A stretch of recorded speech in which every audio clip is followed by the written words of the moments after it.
નહીં એથી શોર્ટ.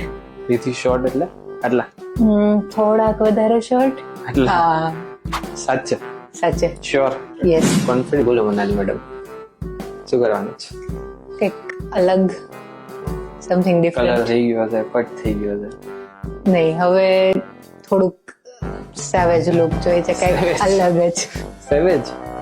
આમ કહેવાય ને કે બહુ પહેલાથી એક વિશ લિસ્ટ હતી અને મારી બકેટ લિસ્ટમાં બી હતું કે શોર્ટ હેર એકવાર કરવા છે. શોર્ટ એટલે કેટલા શોર્ટ? નહીં એથી શોર્ટ. એથી શોર્ટ એટલે આટલા થોડાક વધારે શોર્ટ.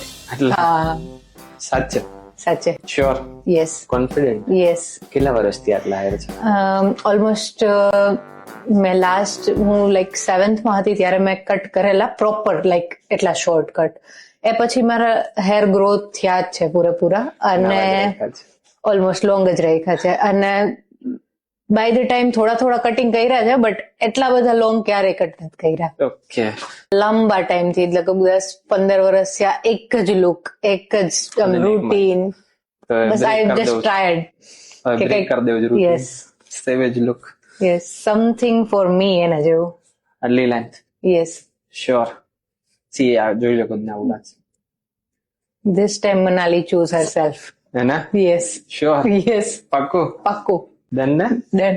ડન. ચાલો કરીએ સ્ટાર્ટ. કેવું લાગે? વર્ડ્સ નથી આ કહેવા માટે કઈ. જોતો તો એવું ટેક્સચર વાળું.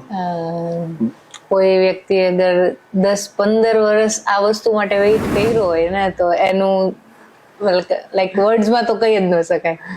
ફાઇન લાગે છે ને? બહુ ફાઇન લાગે છે, બહુ જ. એકદમ બાઉન્સ વાળું જ શેપ આવ્યો છે. લાઈક જેટલા આમ કહીએ ને મેસી હશે અને જેટલું સ્ક્રંચ કરશું ને એટલું વધારે સરસ બાઉન્સ આવશે. હેપી? બહુ જ વધારે. શ્યોર. Yes yes yes. તો 7th પછી અત્યારે શોર્ટ આવી ગયેલા યસ. તો ઓલામાં વધારે મજા આવતી હતી કે આમાં આવે છે? ડેફિનેટલી. જોઈને તો આમ જ નથી આવતું. હવે લોંગ હેર કરશું કે મતલબ ટ્રાય કરશું? ટ્રાય કરશું, પાછા આવા કરશું. ડન છે. Happy Manali? Yes yes yes. પાકું? શ્યોર. 100%. ડન.